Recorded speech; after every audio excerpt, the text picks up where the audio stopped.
Ito lang pala yung dapat nating gamitin para secured yung toothpaste at toothbrush natin, and spoon fork, ito yung lagayan niya. So spoon fork holder with drainage and dispenser na yan.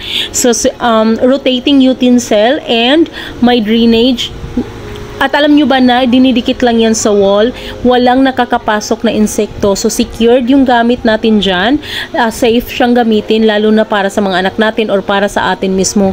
Napakadali lang din yang idikit sa wall, diba? So kompleto na rin yan, yung para idikit sa wall, andyan na rin, kasama na rin kapag binili mo yan. Kaya ano pang hinihintay mo? Napakaganda talaga nito guys, lalo na pag nanay tayo. We always have to make sure na yung mga gamit natin, lalo na yung mga gamit para sa pagkain, secured sila, malinis, walang insektong nakakapasok, 'di ba? Kasi importante talaga sa atin yung health. Kaya ano pang hinihintay mo, i-click natin yung yellow basket para maka-order. 100 plus lang yan, napakamura lang talaga. I-click nyo lang yung yellow basket para